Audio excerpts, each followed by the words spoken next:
UP डेकॉन 2023 यानी कि Uttar Pradesh diabetes association का वार्षिक अधिवेशन आगामी 22 दिसंबर से लेकर 24 दिसंबर तक गोरखपुर के प्रेक्षागृह यानी कि गंभीरनाथ प्रेक्षागृह में किया जाएगा।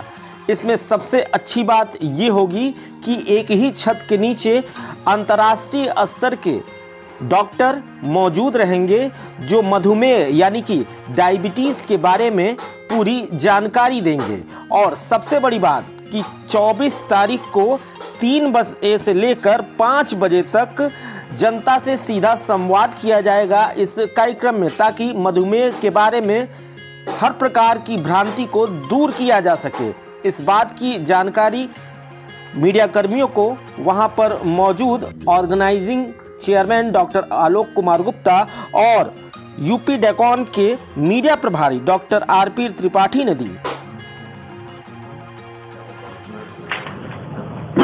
मधुमेह आम बोलचाल की भाषा में लोग अंग्रेजी शब्द का ज़्यादा प्रयोग करते हैं। शुगर की बीमारी ये बहुत कॉमन हो गई है। 25% से ज़्यादा हो गई है ये लोगों के अंदर, हर तरह की इसको लेकर के। इसी के ऊपर गहन चर्चा होनी है यहाँ पे, और पूरे प्रदेश से और भारत के भी कुछ हिस्सों से बहुत बड़े बड़े प्रख्यात के चिकित्सक यहाँ पे आ रहे हैं। चिकित्सक जो मेडिकल कॉलेज से निकल करके आते हैं, जिनका भीतर से नाता टूट जाता है, उनको नए नए रिसर्चेस के बारे में, इस पर जो शोध हुए हैं उसके बारे में उनको बताया जाएगा। सबसे खास बात जो इसकी है आम जनता के लिए, वो ये है कि 24 तारीख को 3 बजे से लेकर 5 बजे तक ये सारे चिकित्सक वहाँ मौजूद रहेंगे और आम जनता के सवालों का जवाब देंगे। तमाम तरह की भ्रांतियाँ जो लोगों के अंदर हैं, क्या खाएं, कब खाएं, कितना खाएं, क्या दवा लें, कब दवा लें, दवा छोड़ सकते हैं कि नहीं, किसी और तरह की बीमारी की दवा चल रही है तो इसको खाएं कि ना खाएं, कोई और तकलीफ हो गई, शादी विवाह हो गया तो उस प्रयोजन पर हम क्या खाएं।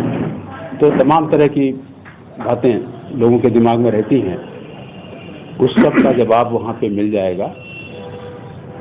उस हिसाब से, इस दृष्टिकोण से ये आयोजन बहुत बड़ा आयोजन है। ये क्वेश्चन आंसर के तौर पे जनता के लिए है, खुले तौर पे, जो भी खुले ओपन फोरम है। आना चाहे नहीं, हम सबको आमंत्रित करते हैं। बहुत बड़ा ऑडिटोरियम है हमारा, और उसमें हम इसकी व्यवस्था भी करेंगे कि उन लोगों को पानी वानी की कोई कमी ना होने पाए। वो आवें और अपने सवाल पूछें। जितने सवाल होंगे उतने जवाब उनको मिलेंगे। हर व्यक्ति को अलग अलग उनके प्रश्नों का जवाब मिलेगा। ऐसा नहीं कि 10 आदमियों ने एक ही सवाल पूछ दिया तो एक जगह पर उसको जवाब दे दिया। जैसे जैसे लोग सवाल करते जाएंगे उनका जवाब उनको मिलता जाएगा, और हमको उम्मीद है कि इससे जनता बहुत लाभान्वित होगी। ये वार्षिक कुंभ होता है, ये तो कुंभ नहीं है, वार्षिक कुंभ होता है। ये उत्तर प्रदेश डायबिटीज एसोसिएशन, ये एक संस्था है जिसकी स्थापना 2003 में हुई थी, और 2003 से फिर ये अनवरत प्रत्येक वर्ष अपना एक वार्षिक अधिवेशन करता है। और इस अधिवेशन के हमारे 3 अंग होते हैं। पहला तो ये होता है कि जो चिकित्सक कॉलेज से निकल करके अब फील्ड में आ गए, उनको सतत हम जो भी नए हमारे डेवलपमेंट्स हो रहे हैं चिकित्सा विज्ञान में, उससे उनको रूबरू कराते रहें, ताकि उनका ज्ञान परिमार्जित होता रहे। नहीं कि 5 साल पुराना नॉलेज लेके अपना प्रैक्टिस कर रहे हैं, जो भी नई चीजें आ रही हैं उनसे उनको वाकिफ किया जाए। तो एक हमारा हिस्सा ये होता है, तो उसमें हम चिकित्सकों के लिए व्याख्यान रखते हैं।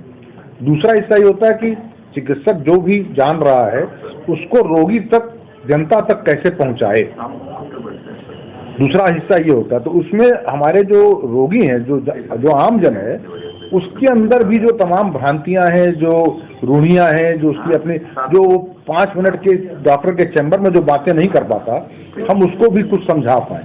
तो एक हिस्सा हमारा ये होता है जिसमें कि हम एक पब्लिक अवेयरनेस प्रोग्राम रखते हैं, जिसमें जो 24 तारीख को होगा 3 से 5। इसमें हम सारे जनता से अनुरोध करेंगे कि वो लोग आए, निःशुल्क कार्यक्रम है, बैठें, सुने, जो मन में उनके प्रश्न हैं, जो उनकी संशय हैं, शंकाएं हैं, उसको सामने रखें, जो चिकित्सक हम उपस्थित रहेंगे उसका निवारण करेंगे। सर माना जाए कि जो रिसर्चेस अभी नए हुए हैं, क्योंकि रिसर्चेस होते रहते हैं जी, एक्सपेरिमेंट्स भी होते रहते हैं जी, तो जो ब्लड शुगर का लेवल पहले जो मानक माना जाता था, जी, आज जो मानक है या फिर 50 साल पहले जो मानक था उसमें भी अंतर आया होगा। लाइफस्टाइल डिजीज है ये चूंकि पूरी तरह से, तो उसमें क्या सावधानियां बरतें, क्या चीजें रखें, टहले की ना टहले, ये सारी चीजें देखिए लाइफ स्टाइल के ऊपर हमारे व्याख्यान होंगे, जो नए शोध आए हैं उसके बारे में चर्चा होगी, जो दवाएं हैं उनके बारे में चर्चा होगी, जो जांच करने की कुछ नई विधाएं हमको मिली हैं। जैसे हम अभी तक आप जानते हैं कि एक मोबाइल जैसा एक डिवाइस होता है और हम ब्लड शुगर टेस्ट कर लेते हैं। अब एक नई डिवाइस आई जिसको हम कहते हैं सतत ग्लूकोज मापन, कॉन्टिन्यूअस ग्लूकोज मॉनिटरिंग। उसमें एक छोटा सा चिप होता है जो हम वहाँ पे लगा देते हैं, वो 14 दिन तक लगा रहता है, प्रत्येक 3 से 5 मिनट में शुगर की रीडिंग लेता रहता है, अपने अंदर स्टोर करता है, उसको ब्लूटूथ से अपने एक मोबाइल डिवाइस में आप कनेक्ट कर दीजिए, उसको ट्रांसमिट कर देता है। आप लगातार अपनी शुगर रीडिंग उस मोबाइल डिवाइस पे देख सकते हैं। उस डिवाइस को हम इंसुलिन पंप से कनेक्ट कर देते हैं तो वो इंसुलिन पंप इंसुलिन शरीर में छोड़ता रहता है। तो हर तरह की चीज़ों में बहुत आमूल परिवर्तन और हम लोग आगे बढ़ रहे हैं। तो ये जो चिकित्सक निकल चुका है उसको बार बार ये बताना बहुत ज़रूरी होता है, जिसको हम कहते हैं continuous medical education, CME programme. अब डॉक्टर और पेशेंट के बीच में एक तीसरी कड़ी होती है, हमारा परिचारक, जो हमारे साथ अटेंडेंट, जिसको आप कंपाउंडर कहते हैं आमजन की भाषा में, पैरामेडिकल स्टाफ। हमने इंसुलिन लिख दिया, अब पैरामेडिकल स्टाफ इंसुलिन समझाएगा या खाने की दवा समझाएगा, तो पैरामेडिकल स्टाफ की भी ट्रेनिंग उतनी ही परम आवश्यक होती है कि वो कुछ गलत सूचना ना दे, वो गलत कुछ तरीका ना बता दे। तो हमारा एक तीसरा हिस्सा इसमें होगा जिसमें कि हम पैरामेडिकल स्टाफ ट्रेनिंग करेंगे। उसमें अलग अलग नर्सिंग होम से जो उनके पैरामेडिकल स्टाफ हैं उनको आमंत्रित किया गया कि आप भेजिए अपने यहाँ से और हम उनको ट्रेनिंग देंगे, उनको भी जो मन में कंफ्यूजन हो वो सब उनके कंफ्यूजन दूर करेंगे। तो 3 तरह से हम इस क्षेत्र में काम करेंगे।